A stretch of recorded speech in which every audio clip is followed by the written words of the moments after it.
I used to think that investing was hard, boring, or complicated, but I found the perfect stock investing course that showed me how to invest as a complete newbie. Now I can build wealth in the stock market and do all the things that I enjoy at the same time. Check out the Lazy Investor Stock course and get started on your wealth building journey today. Over the past 4 months, we've seen Elon Musk take a really, really big hit to his popularity, right? And let's talk about that from a business standpoint, from a marketing standpoint, because one of the things that we talk about in business is this idea of total addressable market, also known as TAM. So when you're looking at business analysts talk about TAM, or total addressable market, what they mean is that how large is the market for this particular product or service? And the reason why that's important is because they want to kind of do growth projections, right? So what they want to understand is that, is this going to be a niche product, or is this going to be a product that we can scale out? Because if we can scale it, we're going to get to a point to where as we sell each additional product, we'll start making more and more and more money off the product because of economies of scale. Okay, we create a service offer where it doesn't become more expensive to serve more people as we start to serve more people. So total addressable market is really, really big, especially in the investment space, because at a startup stage, people are looking to invest in things that they believe has a large amount of growth. So there's a hockey stick. So think of a hockey stick inside your head. It's shaped a certain way. It's shaped like an L, but there's a curve around the ankle of that particular leg, right? What people are looking for is they want to come in at the bottom of the hockey stick and they want to ride that hockey stick up, right? So we're looking at startup companies. People are looking to invest in a company that has that type of growth. Tech is often believed to be one of those places, but you can also get it in a service space that's not really tech heavy. If you're doing a service offer that's really not being fulfilled properly, or maybe people not aware of the offer, right? People thought about that about a lot of these delivery services, okay? Let's go back to Elon Musk.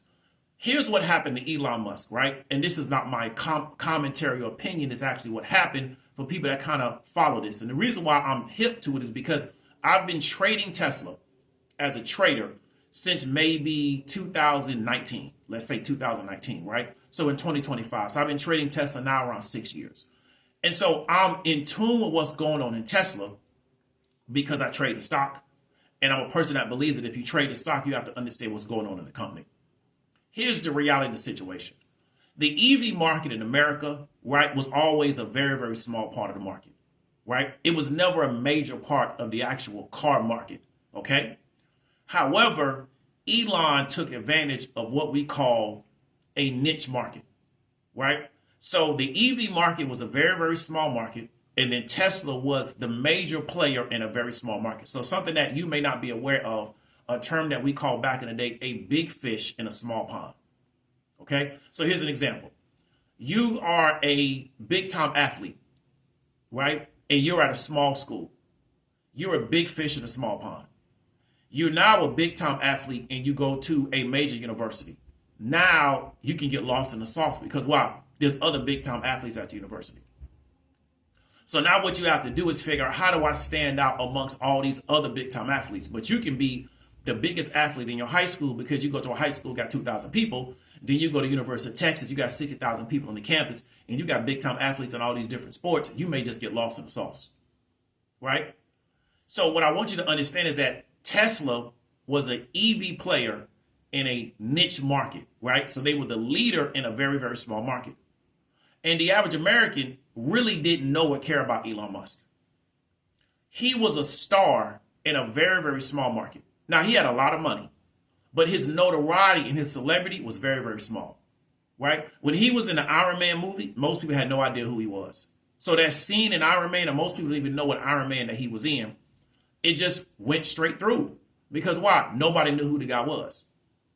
Because he dominated a niche market, but because it was such a small market, the average American really didn't know nor care who he was, right? Because the total addressable market for EV cars has always been very, very small. What really drove a lot of EV sales was what I call EV credits, where you have particular states, but also the federal government. They created mandates around EV cars. So California had a really, really strong EV mandate. They gave a lot of credits to support the sales of EVs, but also you can maybe get them from the federal government and then state by state. So in the state that I was in, they didn't have one, but other states did have one. I believe Florida did have one.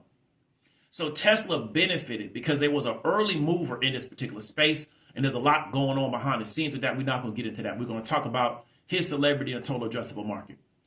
And what that did was it made Elon the leading figure in this particular space. Now, here's another thing. When you have a lot of money, a lot of people are going to kiss your ass. That's how life works in America. Because in America, we worship money. Therefore, when you're very, very financially successful and you surround yourself with a bunch of people that are not as financially successful as you, they're so worried about having access to you because they think you're going to make them rich. They just kiss your butt all the time. And so this is what happened to Elon Musk. He built his world based kind of around these dynamics. And it worked. He was able to stay in this very, very niche space, right? He was able to be the star of the show.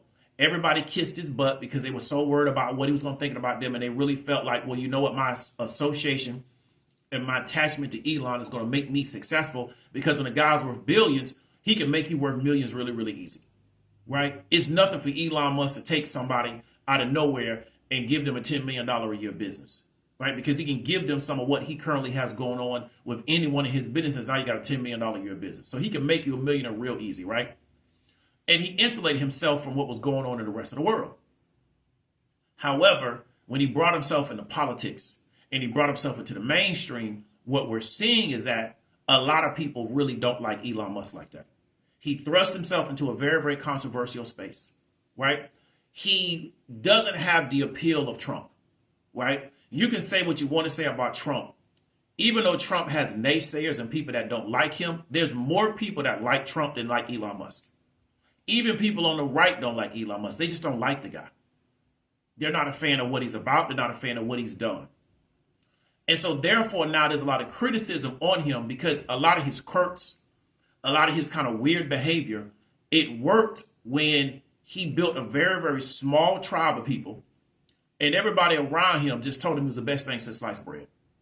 Now he's in a much larger space. So the market he went into is a lot larger and he's not having those same experiences. And so now he doesn't know what to do because of how he was socialized over the past, 5 years, 10 years, he thought he couldn't do anything wrong. The board would never check him. He would post stuff on Twitter and the SEC would never come out of him because the SEC really doesn't come out to anybody like that. If they do, it takes 20 years for them to come up with a resolution. He bought Twitter so that he had the ability on Twitter to appoint people and demote people. So he had a lot of power.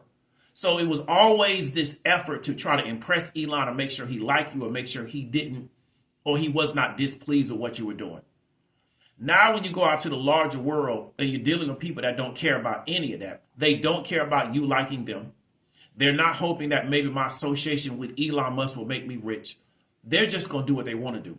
Then you become a political football where we can now use you as a political talking point to try to rally people against you. I'm going to show you this clip real quick of people protesting Elon Musk this weekend. There's a major rally all across the country. So they're saying there's a major push all across the country to protest at particular Tesla dealerships. He's never had to deal with this before.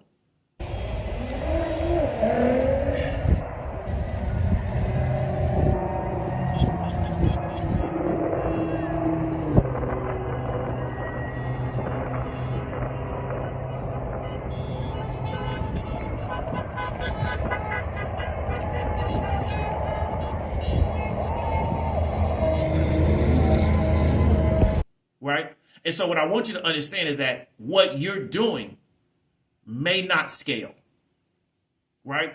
It just may not scale. And it doesn't mean that it doesn't scale because of a negative reason or something that you don't bring to the table.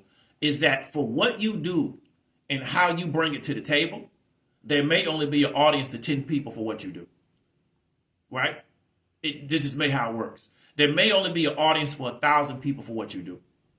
And so as more and more people get exposed to what you do, they may decide that they don't like it. This happens in the celebrity world all the time. A person will have a certain level of success as a celebrity. And what'll happen is the powers that be in Hollywood and entertainment, they'll say, well, you know what, bring this person in for some meetings because we think we can scale this person out. And what they do is they attach them to certain projects. So you know what happens? The audience doesn't like them. So they're going to be a big player in the space for the rest of their life, unless they get lucky. And it can happen. You may not scale as a young person, and you may get 50 years old to scale in the celebrity world. There's a guy, he's a black actor out of the UK. He's a brother. He was in The Walking Dead. I think his name is Morgan. Okay? Morgan was in The Walking Dead. And he kind of did his thing on that platform. And then he became a member of Fear the Walking Dead once they kind of got later into the seasons. Then what they eventually did was they made Fear the Walking Dead pretty much about him. That guy, that actor, he's from the UK, had been doing television for decades. But it just never really worked for him. He never really was able to get that traction to get to that high level. Then all of a sudden, he got into the right vehicles, he got into the right situations, and he found that, you know what? There is a large audience of people that actually like me. So things can change over time, but also things may not change for you. You may be really, really big in a very, very small space, and you can be the king or the queen of that space. And then once you try to go to a larger environment, what you realize is that what I do, the larger community, right, the masses of people don't like what I do, right? Elon Musk was very much in a niche space. It worked for him. His quirks, the weird stuff he does, the fact that a lot of times he comes on, earnings calls, it sounds like he's been getting high all day. All of that stuff worked. Now what we're seeing is that attitude that he has, that very, dismissive, that aloofness to where I can do what I want to do because I have all this money, right? Saying the weird stuff on Twitter about people, that doesn't really work for scale. And as much as people have to understand about social media, let me clue you into something. There's a lot of people on Twitter. That's the minority of the United States. That's the minority of people that vote in elections, right? But in the Twitter world, Elon is a top person because it's his platform. And he's very vocal and he's very prominent on Twitter. But they're the minority of people in the United States. Everybody on Twitter is a minority of people inside the United States. They're also the minority of people that vote, right? These are the things that you got to understand. So we can be in an ecosystem and really think that we're doing this thing, but in reality, when you try to scale it out, it doesn't work because what you do and what makes you cool in this space makes you a weirdo to the larger masses of people. Not saying one is right as one is wrong. I'm saying that's how scale works. So when you're thinking about total addressable market, what we're thinking about is, does this situation work as we start to scale it out, right, to the larger margin of people? So Tesla worked on the edges of the standard deviation bell curve, right? Elon Musk worked on the edges of the standard deviation bell curve. We saw once we started to push him into the normal distribution, which is the 68% of the population overall, he just doesn't work, right? He doesn't work. Now, Trump works, but Elon doesn't work. And even with Trump vouching for Elon Musk, even with Lutnick vouching for Elon Musk, it's still not working because, why? The guy's a weirdo. Right? He's been a weirdo for a very, very long time. But if you're a weirdo and you surround yourself with other weirdos, and I'm not saying like from a standpoint of, it's a derogatory standpoint, he does some very weird things. But because he allowed people to use his celebrity to make money for themselves so they can cheerlead him to make him feel better about a lot of stuff he did that's very, very weird, nobody ever addressed his weirdoism, right? He made a lot of money for a lot of people, so nobody ever addressed his weirdoism. But now that we're trying to move him to that normal distribution of the population at 68%, we're realizing that a lot of people looking at this dude and saying, yo, dude's a weirdo, and they don't like it. And it's not a right or a left thing, it's an overall population thing. Hope you got some value from it. Let me know in the comments. David W. Williams, also known as a retail trader. I'll talk to you later.